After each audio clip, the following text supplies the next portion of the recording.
The sound of shattering glass jolted me awake. My heart raced as I nudged Jake, but he was already sitting up, alert and tense. "Someone's in the house," he whispered, reaching for the baseball bat we kept by the bed. I gripped his arm. "Jake, what if they're armed?" He pressed a finger to his lips and crept towards the bedroom door. I followed, my bare feet silent on the carpet. We'd only been married for 6 months, and this beautiful house was supposed to be our sanctuary. Now, fear coursed through my veins as we inched down the hallway. A beam of light swept across the living room floor. Jake motioned for me to stay back as he peered around the corner. Suddenly, he sprang forward, swinging the bat. "Get out of my house!" he roared. There was a crash, followed by rapid footsteps. By the time I reached the living room, the intruder was gone, leaving behind a broken window and upended furniture. Jake pulled me close. "Are you okay, Landon?" I nodded, my body trembling. "Should we call the police?" "Already on it," he said, reaching for his phone. As Jake spoke with the dispatcher, I surveyed the damage. Our wedding photos lay scattered on the floor, frames cracked. I bent to pick them up, fighting back tears. That's when I saw it, a crumpled envelope peeking out from beneath the overturned coffee table. I reached for it, curiosity overriding my fear. The letter inside was addressed to Jake, dated just weeks before our wedding. As I unfolded it, my eyes widened in disbelief. "Jake," I called out, my voice shaking, "you need to see this." He hung up the phone and came over, concern etched on his face. "What is it, honey?" I handed him the letter, watching as confusion turned to shock, then anger. This can't be right," he muttered. "It's from your mother, Jake. How could she say those things about me?" The letter was filled with vitriol, urging Jake to reconsider marrying me. Susan, my mother-in-law, had always seemed so warm and welcoming. But here, in black and white, was proof of her true feelings. Jake crumpled the paper in his fist. "I'm so sorry, Landon. I had no idea." Before I could respond, red and blue lights flashed through the broken window. The police had arrived. The next hour passed in a blur of questions and crime scene tape. As the officers finally left, promising to increase patrols in the area, I sank onto the couch, emotionally drained. Jake sat beside me, taking my hands in his. "We need to talk about that letter," I nodded, fighting back tears. "How long has she felt this way about me?" "I don't know," Jake admitted, "but I'm going to find out. First thing tomorrow, we're going to confront her." A chill ran down my spine. "Jake, I don't think that's a good idea. Maybe we should." The shrill ring of Jake's phone cut me off. He glanced at the screen and grimaced. "It's Mom." I tensed as he answered, putting it on speaker. "Jake, are you all right?" Susan's voice crackled through the line, laced with concern. "I just saw on the news about a break-in in your neighborhood." Jake's jaw clenched. "We're fine, Mom, but something interesting turned up during the robbery." There was a pause. "Oh? What do you mean?" "A letter," Jake said coldly, "from you to me about Landon." The silence that followed was deafening. When Susan finally spoke, her voice had lost its warmth. "I see. Well, perhaps it's time we had a family meeting. Why don't you both come over for breakfast tomorrow?" As Jake agreed and ended the call, I felt a knot forming in my stomach. Whatever came next, I knew our lives would never be the same. The drive to Susan and Roger's house felt like a journey to the gallows. Jake's knuckles were white on the steering wheel, and I couldn't stop fidgeting with my wedding ring. As we pulled into the driveway, I took a deep breath, steeling myself for the confrontation ahead. Susan greeted us at the door with a plastic smile. "Come in, dears. I've made your favorite blueberry pancakes, Jake." The kitchen was warm and inviting, a stark contrast to the chill in my heart. As we sat around the table, the tension was palpable. Roger, Jake's father, looked confused and concerned. "So," Susan began, pouring coffee, "I understand you found something during the break-in." Jake pulled out the crumpled letter. "Care to explain this, Mom?" Susan's face paled as she read it. "Where did you get this? Does it matter?" I interjected, my voice trembling. "What matters is what you wrote. How could you say those things about me?" Roger took the letter, his brow furrowing as he read. "Susan, what is this?" "It's nothing," she snapped, snatching it back. "Just a moment of weakness before the wedding. I was worried about Jake rushing into things." I felt my anger rising. "A moment of weakness? You called me a gold digger and said I wasn't good enough for your son."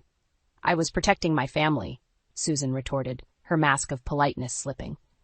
You have to understand, Landon, that we have certain standards. Standards? Jake interrupted, his voice cold. What standards, Mom? Landon is kind, intelligent, and hardworking. She makes me happy. Isn't that enough? Susan's eyes narrowed. Happiness isn't everything, Jake. There are expectations in this family, responsibilities. That's enough, Roger cut in, his face red with anger. Susan, I can't believe you wrote this. We raised our boys better than this. As the argument escalated, I felt a wave of nausea wash over me. Excusing myself, I fled to the bathroom, barely making it before I threw up. As I splashed water on my face, I heard a soft knock. Landing? Are you okay? It was Jake. I opened the door, collapsing into his arms. I can't do this, Jake. I can't be part of a family that hates me. He held me tight. We'll figure this out, I promise. Let's go home. As we said our goodbyes, Susan pulled me aside. Landon, I hope you can forgive my moment of weakness. Let's start fresh, shall we? I'm hosting a charity luncheon next week. Why don't you help me organize it? I nodded numbly, too exhausted to argue. But as we drove home, Susan's words replayed in my mind. Was this an olive branch, or something more sinister? The next week was a whirlwind of preparations for Susan's luncheon.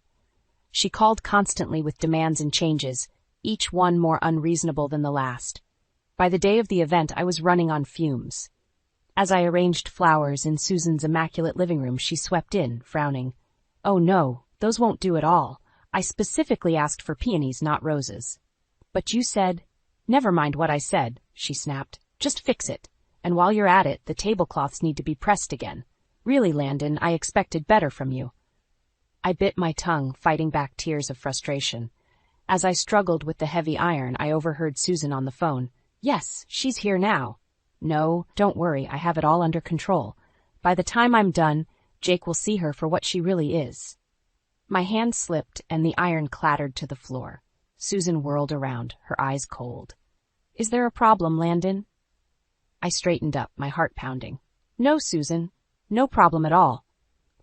But as I met her gaze, I knew the battle lines had been drawn. This wasn't just about a letter anymore. It was war.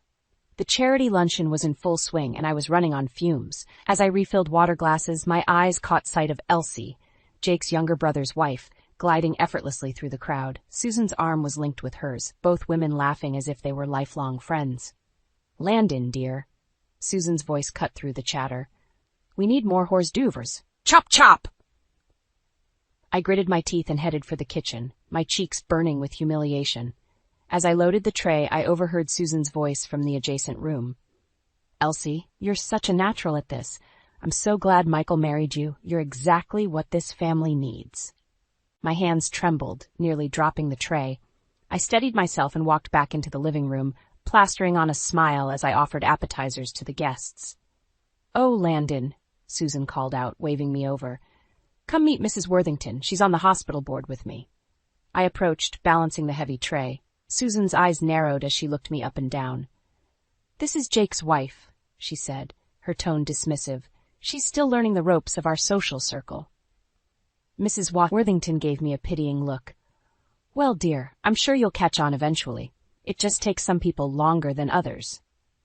Before I could respond, Susan chimed in. Elsie, come tell Mrs. Worthington about your volunteer work at the Children's Hospital. As Elsie launched into her story, I stood there, invisible, still holding the tray. The weight of it matched the heaviness in my chest. Later that evening, as the last guests left, I started cleaning up. Elsie approached, her face sympathetic. Let me help you with that, Landon, she offered, reaching for a stack of plates. It's fine, I said, my voice tight. I've got it. Elsie hesitated. Look, I know Susan can be difficult, but she means well. She just wants what's best for the family. I couldn't hold back anymore. And I'm not what's best? Is that it? No, that's not what I meant. Elsie, darling, Susan interrupted, sweeping into the room. Michael's looking for you. Why don't you head home? Landon can finish up here. As Elsie left, Susan turned to me, her smile gone. I hope you're not filling Elsie's head with nonsense. She's a lovely girl, and I won't have you poisoning her against me. Me? I sputtered. You're the one who's been. Enough, Susan snapped. I've been more than patient with you, Landon, but it's time you understood your place in this family. Jake may have married you, but that doesn't make you one of us. I felt something snap inside me. And what exactly is my place, Susan? To be your servant, your punching bag. Her eyes flashed dangerously. Your place is wherever I say it is, and right now it's finishing these dishes and leaving my house spotless. Understood? As she stormed out, I stood there, shaking with rage and hurt. I grabbed my phone and dialed Jake's number. "Hey, honey," he answered. "How'd the luncheon go?" I took a deep breath. "Jake, we need to talk. About your mother, about Elsie, about everything." There was a pause. "Landon, not this again. I'm sure you're just overreacting." "Overreacting?" I nearly shouted. "You have no idea what's been happening. Your mother." "Look," Jake interrupted, his voice tired. "I can't deal with this right now. I'm swamped at work. We'll talk later, okay?" The line went dead. I stared at the phone, feeling more alone than ever. As I looked around the pristine kitchen, at the mountain of dishes waiting for me, something inside me hardened. No more, I thought. No more playing the dutiful daughter-in-law. No more silent suffering. It was time to fight back. With newfound determination, I picked up a plate and hurled it against the wall, watching it shatter into 1,000 pieces. The sound echoed through the empty house, a declaration of war. The days following the charity luncheon blurred together in a haze of tension and unspoken resentment. Jake and I barely spoke, the silence between us growing like a chasm. Every time I tried to broach the subject of his mother, he'd find an excuse to leave or change the subject. One evening, as I was folding laundry, my phone buzzed with a text from Elsie. "Family dinner at Susan's tonight. Hope to see you there." My stomach clenched. I hadn't been invited. When Jake came home, I confronted him. "Did you know about the dinner at your mother's?" He looked away, guilt flashing across his face. "I thought it might be best if you sat this one out. I'll give everyone a chance to cool off." I felt like I'd been slapped. "So you're going without me? Landon, please understand, Mom's been under a lot of stress lately and what about my stress?" I snapped. "Do you have any idea what I've been going through?" Jake's expression hardened. "Look, I'm tired of being caught in the middle. Maybe if you tried harder to fit in." Fit in? I couldn't believe what I was hearing. "Jake, your mother hates me. She's made that perfectly clear." He shook his head, grabbing his keys. "I can't deal with this right now. I'm going to the dinner. We'll talk when I get back." As the door slammed behind him, I sank to the floor, tears streaming down my face. How had it come to this? Hours later, my phone pinged with a notification. It was a social media post from Susan. A picture of the family gathered around the dinner table. All smiles. Elsie was seated next to Susan, both laughing at some private joke. The caption read, "So blessed to have my family together. Some of us, anyway." Something snapped inside me. I couldn't take it anymore. I needed answers, and I needed them now. Without thinking, I grabbed my car keys and drove to Susan's house. As I pulled up, I saw the family still gathered in the living room through the large bay window. Taking a deep breath, I marched up to the front door and rang the bell. Susan answered, her smile faltering when she saw me. "Landon, what are you doing here?" I pushed past her into the house. The room fell silent as everyone turned to stare. "I want to know why," I said, my voice shaking. "Why do you hate me so much? What have I ever done to you?" Susan's face turned to stone. "This is hardly the time or place." "No," I interrupted. "This is exactly the time and place. I want everyone to hear this." Jake stood up, his face pale. "Landon, please." But I was beyond stopping. "You've manipulated this family, turned them against me. And for what? Because I'm not from the right background? Because I don't fit your precious image?" Susan's eyes flashed dangerously. "You want to know why? Fine. You're not good enough for this family. You never have been, and you never will be. Jake deserves better than some small-town nobody with delusions of grandeur." The room gasped. Even Elsie looked shocked. I felt a strange calm settle over me. "Thank you for finally being honest, Susan. Now everyone can see you for who you really are." I turned to Jake, who stood frozen, his face a mask of confusion and hurt. "And you've stood by and let this happen. You've chosen your mother over me, time and time again." "Landon, that's not fair," he started, but I cut him off. "No, what's not fair is how I've been treated. I'm done. I'm done with all of this." As I turned to leave, I caught sight of Elsie. For a moment our eyes met, and I saw a flicker of understanding pass between us. I walked out of that house with my head held high, leaving behind a stunned silence. As I drove home, I realized I'd reached a crossroads. It was time to make a decision that would change everything. Tomorrow I would start fighting back. And this time, I wouldn't stop until I'd exposed the truth, no matter the cost. The weeks leading up to Thanksgiving were a blur of tension and barely concealed hostility.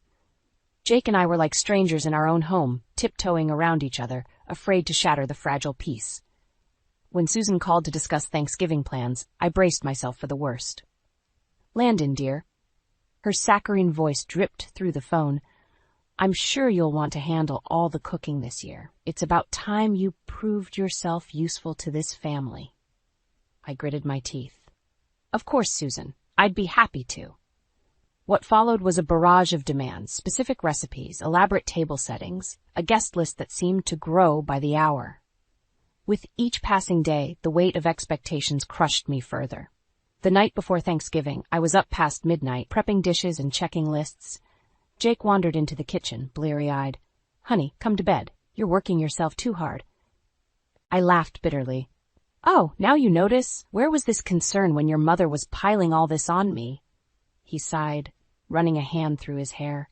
"Landon, please, can't we just have one peaceful holiday?" "Peace?" I slammed down the bowl I was holding. "There's no peace in this family, Jake. There's just your mother's tyranny and everyone else falling in line." He opened his mouth to argue, then thought better of it and retreated to the bedroom. I turned back to my work, tears of frustration stinging my eyes. Thanksgiving Day arrived with a vengeance. I was up at dawn, cooking and cleaning like a woman possessed. By the time guests started arriving, I was exhausted and on edge. Susan swept in, Elsie in tow. "Oh, Landon," she sked, inspecting the table. "Didn't I say use the good china? And these centerpieces are all wrong." I bit my tongue so hard I tasted blood. Elsie shot me a sympathetic look but said nothing. As we sat down to dinner, Susan held court at the head of the table, praising Elsie's new job and Jake's recent promotion. I sat silently, pushing food around my plate. "So, Landon," Susan's voice cut through the chatter, "any news from you? Or are you still just keeping house?" Something inside me snapped, my chair scraping loudly against the floor. "Actually, Susan, I do have some news. I'm leaving." The table fell silent. Jake stared at me, mouth agape. "Leaving?" Susan's voice was dangerously low. "What do you mean, leaving?" I took a deep breath. "I mean I'm done. Done with your manipulation, your constant criticism, your blatant favoritism. I'm done watching you tear this family apart while everyone pretends everything's fine." "How dare you?" Susan began, but I cut her off. "No, how dare you? You've made my life hell from the moment I married Jake. You've turned him against me, isolated me from the family. And for what? Because I'm not from the right social circle? Because I don't fit your perfect mold?" I turned to Jake, tears streaming down my face. "And you've stood by and let this happen. You've chosen her over me, time and time again." Jake reached for my hand. "Landon, please, let's talk about this." I pulled away. "There's nothing left to talk about. I'm leaving tonight. I can't be part of this toxic family anymore." As I stormed out of the dining room, I heard chairs scraping and voices rising. Elsie called out my name, but I didn't turn back. In our bedroom, I threw clothes into a suitcase, my hands shaking. Jake burst in, his face pale. "Landon, you can't do this. We can work it out." I zipped up the suitcase and faced him. "Can we, Jake? Can you honestly tell me you'll stand up to your mother? That things will change?" His silence was all the answer I needed. I grabbed my keys and headed for the door. As I reached for the handle, I paused, turning back to Jake one last time. "I love you, Jake, but I love myself more, and I deserve better than this." With that, I walked out into the cold November night, leaving behind the shattered remains of what I once thought was my perfect life. As I drove away, I realized this wasn't just an ending. It was the beginning of my fight for justice and self-respect. I found myself in a small motel on the outskirts of town, staring at my phone as missed calls and messages from Jake piled up. I couldn't bring myself to respond. The weight of my decision pressed down on me, but I knew I couldn't go back. Not now. A soft knock on the door startled me. I approached cautiously, peering through the peephole. To my surprise, Elsie stood there, looking nervous. I opened the door. "Elsie, what are you doing here?" She wrung her hands. "Can I come in? I need to talk to you." Once inside, Elsie burst into tears. I'm so sorry, Landon. I should have spoken up sooner. The way Susan's been treating you, it's not right. I handed her a tissue, my mind reeling. Why now? What changed? Elsie took a deep breath. After you left, everything fell apart. Susan tried to blame you, but I couldn't stay silent anymore. I told everyone how she's been manipulating us all. My heart raced. What happened? It was chaos, Elsie continued. Jake was devastated, but then Dustin called. Dustin? I asked, confused. Jake's older brother? Elsie nodded. He heard what happened and decided it was time to tell the truth. He revealed that he moved away years ago because of Susan's harassment. She'd been doing the same thing to his wife. I sank onto the bed, stunned. I had no idea. None of us did, Elsie said. But Landon, there's more. After Dustin's revelation, Roger, he gave Susan an ultimatum. He said she either changes her behavior or he's filing for divorce. My head spun with this new information. And Jake? What did he do? Elsie's eyes filled with tears again. He's a mess, Landon. He feels terrible for not believing you. He's been driving around all night looking for you. As if on cue, my phone buzzed with another call from Jake. This time, I answered. Landon? His voice was hoarse. Thank God. Where are you? Please, we need to talk. I hesitated, looking at Elsie. She nodded encouragingly. I'm at the Pinewood Motel, I said finally, room 12. Within minutes, I heard a car screech into the parking lot. Jake burst through the door, his eyes wild and red-rimmed. Landon, I'm so sorry, he choked out. I've been such a fool. I should have believed you, should have stood up to my mother. I stood there, torn between the urge to comfort him and the anger still simmering inside me. It's not that simple, Jake. You let this go on for so long. I know, he said, running a hand through his disheveled hair, but I'm ready to make it right. Mom's behavior, it stops now. I've told her if she doesn't change, she's out of our lives for good. My breath caught in my throat. You said that to Susan? Jake nodded firmly. I did, and I meant it. You're my wife, Landon. You should have been my priority all along. As the weight of his words sank in, another knock came at the door. Elsie opened it, revealing a distraught Susan. I suppose I should have known you'd all be here, she said, her voice uncharacteristically small. The room fell silent as Susan stepped inside. She looked around at each of us, her usual composure cracking. I owe you all an apology, she began, her voice trembling. Especially you, Landon. My behavior has been inexcusable. I stood there, frozen, as Susan continued her apology. Part of me wanted to believe her, to accept this olive branch and move forward. But another part remembered all the pain, all the manipulation. As Susan finished speaking, all eyes turned to me. I felt the weight of expectation, the pressure to forgive and forget. But could I? Should I? In that moment, standing in a shabby motel room with my husband, my sister-in-law, and the woman who had caused me so much pain, I realized I was at a crossroads. My next words, my next action would shape the future of this family forever. I took a deep breath, ready to make the hardest decision of my life. The tension in the motel room was palpable as I faced Susan, her apology hanging in the air between us. Before I could respond, my phone buzzed. It was Roger, Jake's father. Landon, his voice was urgent. Are you with Susan? You need to come to the house. Now. Within minutes, we were all piling into cars, racing back to the family home. As we pulled up, I saw Roger pacing on the front porch, his face ashen. What's going on? Jake asked as we approached. Roger's eyes darted between us. Dustin's here, and he's not alone. We followed Roger into the living room, by where Dustin sat with a woman I'd never seen before. She was clutching a folder, her knuckles white. This is Sarah, Dustin said, his voice tight. My ex-wife. Susan gasped. Ex-wife, but you never... Because of you, Mother, Dustin snapped. Sarah left me because of your constant interference and manipulation.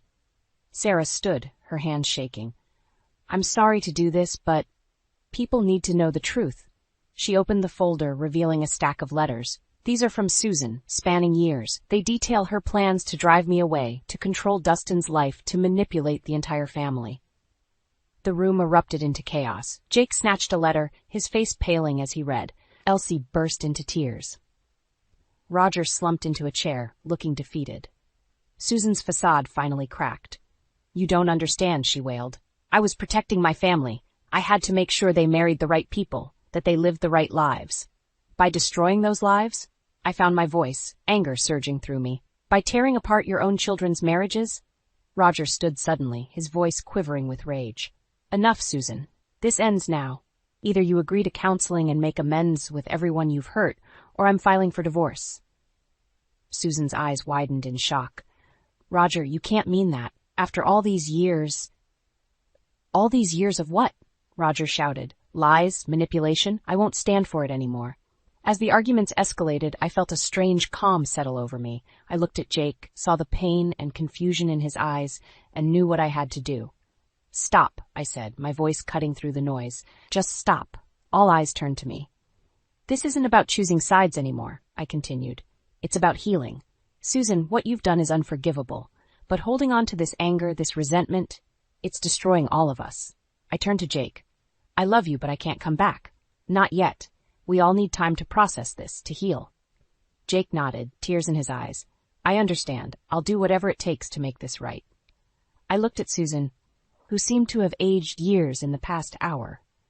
And you need help. Professional help. If you're truly sorry, if you want to make amends, that's where you start. Susan nodded weakly, all fight gone from her. As for me, I said, taking a deep breath, I'm going to stay with my parents for a while. I need space to figure out who I am outside of all this drama. Elsie stepped forward, taking my hand. I'm coming with you. Michael and we need a fresh start too. As the reality of the situation sank in, I felt a weight lift from my shoulders. The road ahead would be difficult, but for the first time in years, I felt hope. I looked around the room, at the shattered remains of what was once a picture-perfect family. This isn't the end, I said softly. It's a new beginning, for all of us. As I walked out of the house, Elsie by my side and my suitcase in hand, I knew I was stepping into an uncertain future. But I was ready to face it, stronger and wiser than before. The real challenge was just beginning, but for the first time I felt equipped to handle whatever came next. The weeks following the confrontation at Susan and Roger's house were a whirlwind of change. Elsie and I settled into my parents' guest house, finding solace in each other's company as we navigated our new reality. Jake called daily, his voice a mixture of regret and determination as he updated me on family therapy sessions and his own counseling. But it was the call from Roger that truly shook me. Landon, his voice was heavy with emotion. Susan's left. She refused to attend therapy, and she's filed for divorce. I sat down, stunned. Roger, I'm so sorry, he sighed. Don't be. It's for the best. But there's more. Thanksgiving is in 2 days and, well, we were hoping you'd come, all of you. My heart raced at the thought. I don't know, Roger. It might be too soon. Please, he said softly, let's try to heal together. After a long discussion with Elsie and her husband Michael, we agreed to go. As we pulled up to the house on Thanksgiving morning, I felt a mix of anxiety and hope. Jake met us at the door, his eyes lighting up when he saw me. You came, he whispered, pulling me into a gentle hug. Inside, the atmosphere was tense but hopeful. Dustin and Sarah had come too, along with Roger and, to my surprise, a therapist named Dr. Martinez. I thought we could use a mediator, Roger explained. As we gathered around the table, the empty chair where Susan usually sat loomed large. Dr. Martinez cleared her throat. I know this is unconventional, she began, but let's use this time to start healing. Who would like to begin? One by one, we shared our pain, our regrets, our hopes. Tears flowed freely as years of hurt and misunderstanding came to light. When it was my turn, I took a deep breath. I came here as a bride, full of hope and love. I never imagined the pain that would follow. But sitting here now, I realize something. We've all been victims of Susan's manipulation, but we've also been complicit in our silence. I looked at Jake, seeing the pain in his eyes. Jake, I love you, but I need you to understand how deeply your inaction hurt me. He nodded, tears streaming down his face.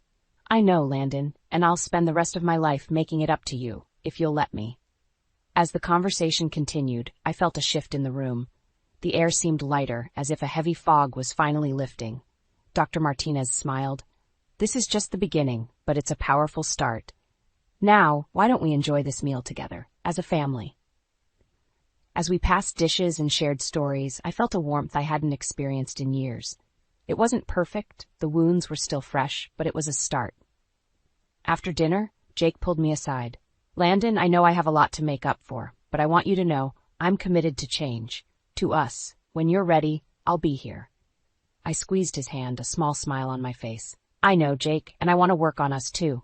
But I need time, I want to heal, to find myself again. He nodded, understanding in his eyes. As the evening wound down, I found myself on the porch with Elsie and Michael. We watched the sun set, a comfortable silence between us. What now? Elsie asked softly. I took a deep breath, feeling a sense of peace wash over me. Now we heal, we grow, we build something new, together. Michael nodded. I liked the sound of that. As we drove home that night, I felt a mixture of exhaustion and hope. The road ahead would be challenging, but for the first time in years, I felt truly free. Free from Susan's manipulation, free from the weight of silence, free to be myself. I glanced at Elsie, saw the same determination in her eyes, and knew we would be okay. We had survived the storm, and though the aftermath was messy and uncertain, we were stronger for it. As I drifted off to sleep that night, I realized that sometimes the end of one chapter is just the beginning of a far more beautiful story, and I was ready to write mine on my own terms.